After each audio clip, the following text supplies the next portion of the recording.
Hi everyone, welcome back to my channel.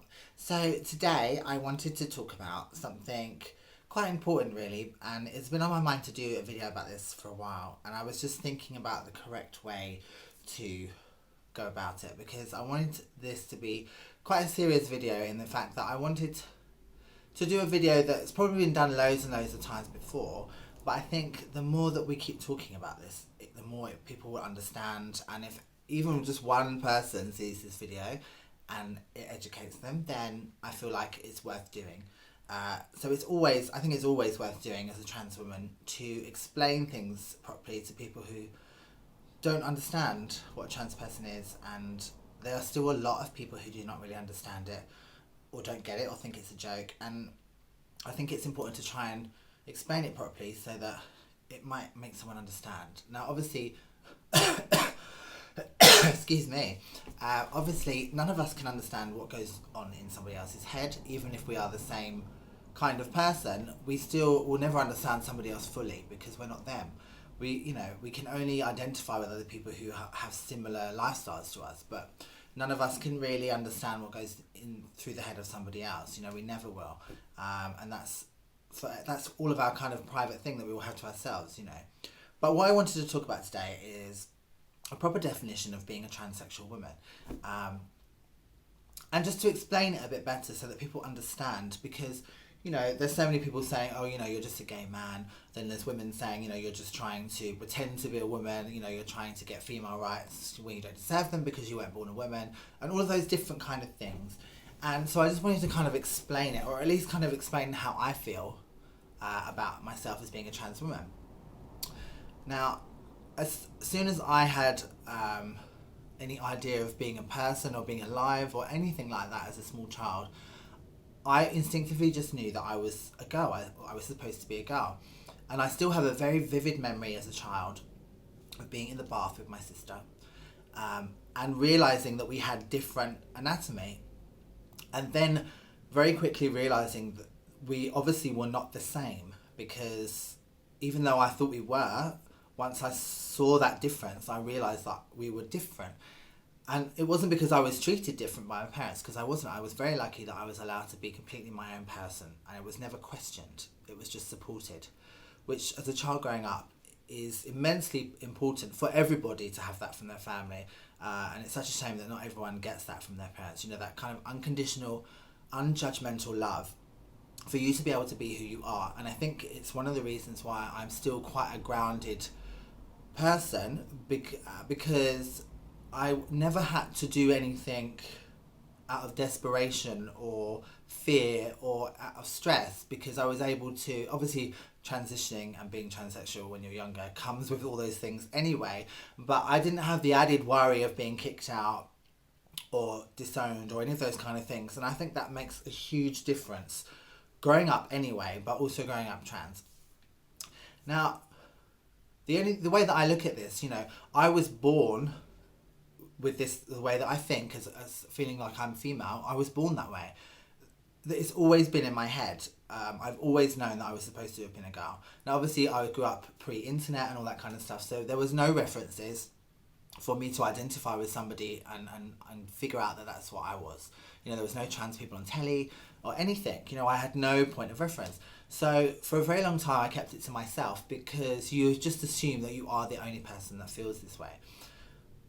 Do you know what I'm saying? And obviously once I've become an adult, I understood what was happening. I've done my research about everything. I understand what it is to be a transsexual woman. I also understand how I am as a transsexual woman, for my own the way that I live my life as a transsexual woman. And obviously we're all different. Everyone does things the way they want to do things. But I'm proud to be a trans woman. I've made my peace with it. Even though in my brain I feel like I'm a genetic woman, that's what my brain's telling me. But I am well aware that I'm not a genetic female. I'm a transsexual woman. I've come to terms with that. I've made my peace with that. But I'm not trying to be a genetic woman. I'm not trying to get women's rights. I'm not trying to have gay rights. I'm not trying to have anyone's rights. I'm trying to live my life with transsexual rights. I want to be seen as a transsexual woman, and that's okay. you know, transsexual women are not trying to steal women's rights. They're not trying to fool people. They're not trying to make straight men gay. They're not trying to do any of these things that people talk about. You know, we're not violent people. You never hear on the news of a transgendered person, a transsexual person killing somebody, or, you know, stealing, or anything. The only thing you ever hear on the news about transsexual women is that they are being murdered or beaten up or shamed in public. You know, we are victims here. We're not trying to be horrible to people. We're not trying to kill people. We're not trying to trick people. We're just trying to live our lives normally like everybody else is. And it's so difficult, excuse me, it's so difficult to try and do that when people refuse to understand you, because they just think that you're making it up. They think that you've decided to live your life like this, you're doing it for attention. You're trying to get attention because you can't get any attention any other way. And it's just not like that. You know, I think I can honestly say that for most transsexual women, myself included, would much rather be, you know, a completely normal woman, you know, married with children, having that kind of ideal 2.4 children kind of thing, because that's been in my brain. Obviously, you know, my parents are still happily married and together. You know, my brother's married, my sister has a child. You know, I have that kind of normal kind of family. And so, you know, when you realise that you're not going to get to do those things, and your life is going to be different whether you like it or not, you know, that takes a long time to deal with and get used to and come to terms with. You know, I've made my peace with all that kind of stuff, and I'm proud and happy with the person I am, because I worked really hard to be the person I am. So, you know, and I want to, regardless of the struggles that I've been given in life, but everybody's been given struggles, regardless of whether you're trans or not. We all have hard, difficult times. Life is difficult. I think life is tough, you know, but at the same time, I'm not going to waste the time that I have, and I'm going to make the best of it and live my life for me and be as happy as I possibly can. And that all comes from me, the same as it all comes from you. You know, anything you want in life, you have to do it to make it happen. You know, and I just wish that people would understand that, you know, we're not trying to step on anyone's toes. We're just trying to live our lives the same as everybody else is. And, you know, I have no interest in what other people are doing with their lives in regards to religion or sexuality or anything like that. Unless someone is trying to murder somebody or be a paedophile or a terrorist or any of those kind of things, then I think we all would take notice and we all disagree with those kind of things completely.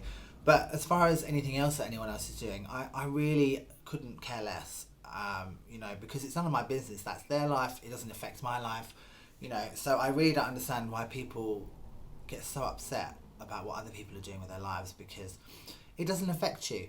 You know, why can't you just walk down the street and if you saw a man, two men kissing or two women kissing, or you saw someone that you thought might be trans or whatever, why can you not just let them pass by like that you would any other person? I just don't understand what the problem is. Only that you obviously have a problem yourself, and you enjoy making other people feel bad because you're feeling bad about something. That's the only thing I can think of why you would want to be so horrible to somebody. I just don't get it, you know. So I know that was short and sweet, but I just wanted to kind of make that clear that, you know, trans women, you know, we were born like this and we don't have a choice about it. And, you know, none of us should have to pretend to be something we're not. And even though you think we're pretending to be something we're not now, it's actually the reverse. You know, pretending to be a boy when you're not a boy is living a lie. And I, for one, refuse to do that. And I'm sure a lot of my trans sisters feel exactly the same. So I just wanted to sort of do that, make this video and make a point to anyone who may see this who's not part of the trans community or the LGBT community and has no idea what's going on. You know, just listen from what I'm saying, that, you know, it's not a choice. You know, the only choice we made is to decide when we're going to start living authentically. That's the only part of that there's a choice in it. Everything else is nature, and it's the way we were born, the way you were born. You know, just take a second and imagine that from as young as you can remember, that every time you did or acted or said anything, that it was questioned by someone, and someone said to you, you know, you're not allowed to play with those toys because those are for girls, you're not allowed to wear that because those are for girls, you can't act like that because only girls, you know. If everything that you've done or or said or anything is constantly questioned all the time, it makes you extremely insecure and unsure of yourself, because you're just being yourself, and everyone is questioning it in a negative way. So imagine, you know, if you were different to everybody else and that was happening to you constantly, imagine how that would make you feel. You know, so just think about that next time you think that you want to verbally bash someone or even physically attack someone just because you don't understand where they're coming from, because you don't know their story, you don't know their life, and they would never go and try and do that to you. So just think before you act, please. Have a really good day. I'll speak to you soon.